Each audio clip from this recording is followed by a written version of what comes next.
After the flood, and after Noah and his sons and their wives went forth from the ark, there was a man begotten by his grandson Cush, whose name was Nimrod. He was a mighty hunter before the Lord, wherefore it is said, even as Nimrod, the mighty hunter before the Lord. And the beginning of his kingdom was Babel, which means confusion. The name Nimrod means rebellion. Nimrod was a rebel against God, and as the leader of the kingdom of Babel, Nimrod was also connected with the building of the Tower of Babel. And they said, "Go to, let us build us a city and a tower, whose top may reach unto heaven." According to the historian Josephus, Nimrod said he would be revenged on God if he should have a mind to drown the world again, for that he would build a tower too high for the waters to reach, and that he would avenge himself on God for destroying their forefathers. The motive for building the Tower of Babel, according to Josephus, was to protect humanity against another flood. Before the flood, God saw that the wickedness of man was great in the earth, and that every imagination of the thoughts of his heart was only evil continually. When God saw that the children of men were building a tower in rebellion against him, he wanted to put an end to it and said, "Go to, let us go down and there confound their language, that they may not understand one another's speech." So the Lord scattered them abroad from thence upon the face of all the earth. Tradition says that Nimrod's wife was also his mother and granddaughter of Noah. According to various legends, Semiramis became pregnant after engaging in an adulterous affair while married to Nimrod. Around this time, Nimrod dies a violent and untimely death. In an effort to retain power and to hide her misdeeds, Semiramis makes the most audacious claim.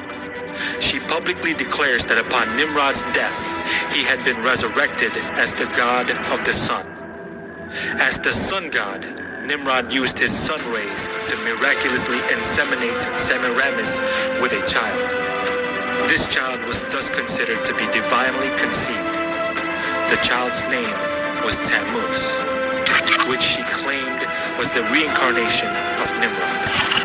Thus, Semiramis was both Nimrod's wife and mother.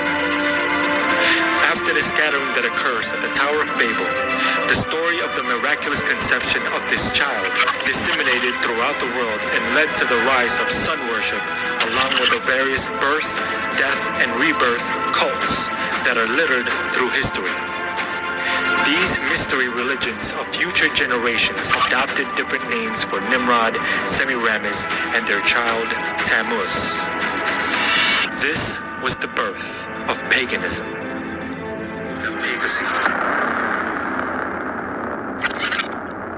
Overseas out of Ireland in an emotional showdown. Pope Francis facing a critical reception in that Catholic nation. The Pope addressing the unrelenting shadow of scandal and international outrage, speaking of the Vatican's pain and shame, but some calling it too little, too late. ABC's David Wright is with the Pope in Ireland.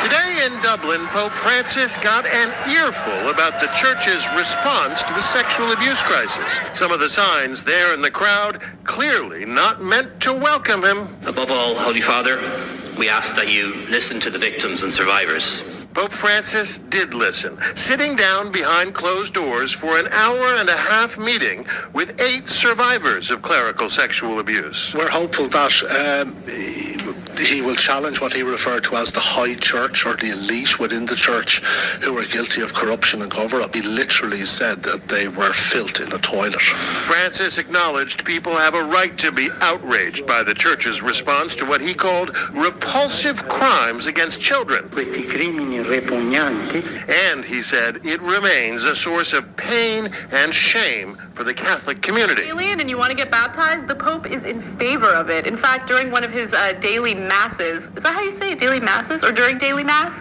He talked about the right to be baptized and how the Catholic Church should accept people to be baptized with open arms. And he said, even if they're Martians, let me read you his exact quote. He says, if tomorrow an expedition of Martians came, and some of them came to us here, Martians, right, green with that long nose and big ears, just like children paint them, and one says, but I want to be baptized, what should happen. And he basically says, baptize the shit out of them.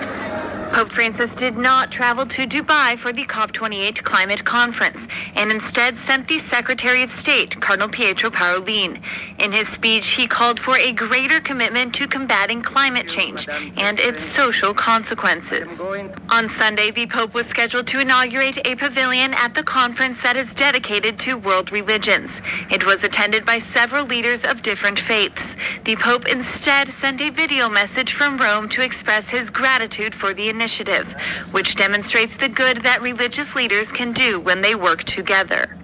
Demos ejemplo como representantes religiosos para mostrar que un cambio es posible, para manifestar estilos de vida respetuosos y sostenibles. Y pidamos encarecidamente a los responsables de las naciones que en la casa común sea preservada. Nos lo piden en particular los pequeños, los pobres, cuyas oraciones llegan hasta el trono del Altísimo. Pope Francis was unable to travel to Dubai because of flu-like symptoms and lung inflammation. He called the decision bitter but necessary. La mayor parte de los habitantes del planeta se declaran creyentes. Esto debería provocar un diálogo entre las religiones.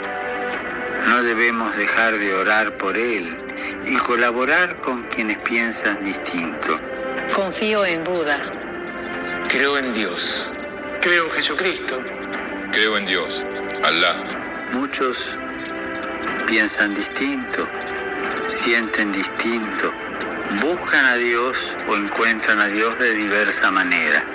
En esta multitud, en este abanico de religiones, hay una sola certeza que tenemos para todos. Todos somos hijos de Dios. Creo en el amor. Creo en el amor.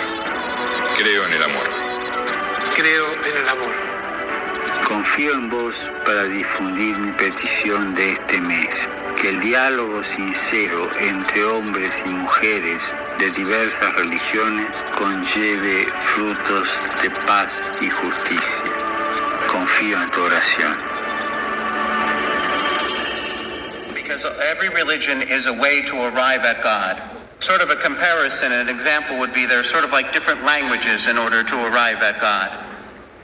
Ma Dio è Dio per tutti. But God is God for all. Pope Francis kicking off the most ambitious trip of his pontificate with Indonesia, the world's most populous Muslim-majority country, where his message centered on how different religions can coexist. The Pope stopping by the largest mosque in Southeast Asia. And if God is God for all, then we're all sons and daughters of God. Ma il mio Dio è più importante del tuo. But my God is more important than your God. È vero quello? Is that true? C'è un solo Dio lì. There's only one God, and each of us is a language, so to speak, in order to arrive at God. Qualcuno Muslim, qualcuno cristiano, Indo, ma Christian. sono diversi cammini. There are different paths. Understood?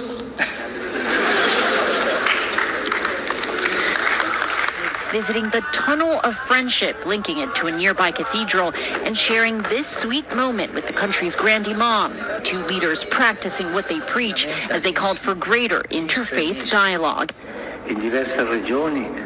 In various regions, we see the emergence of violent conflicts, he said, which are often the result of a lack of mutual respect. A very important moral voice, Professor Chan, in today's volatile world. Dr. Hedges, perhaps we can bring you into the conversation as well. You know, Pope Francis came with a message of hope, and inter-religious harmony has been a key theme throughout his tour.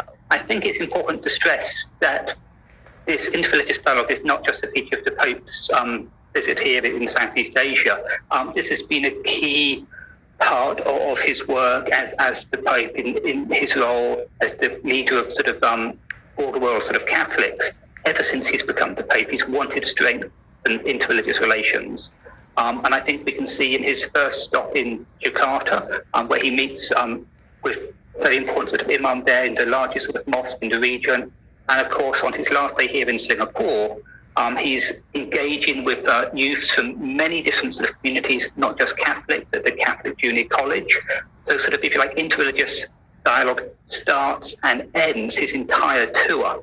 So he is, in fact, a world leader and someone that one should listen to. I was quite struck, for instance, in his January address, I saw that he said he was concerned with escalating crises in the world, and that he was concerned that World War III seemed to be fought piecemeal with so many conflicts growing. So that startled me a bit. We want peace for the world, especially for the poor.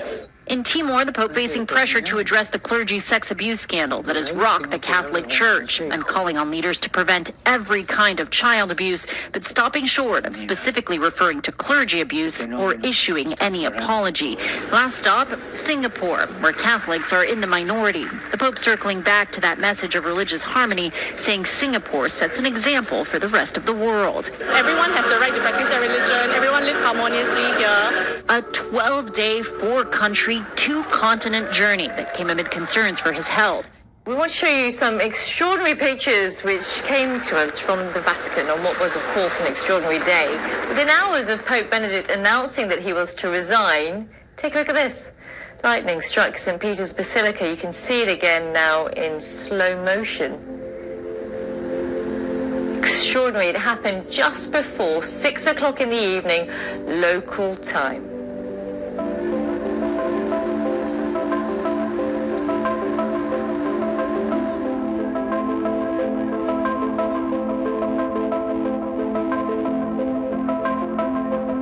This is where we hold them. This is where we fight. And these shield boys.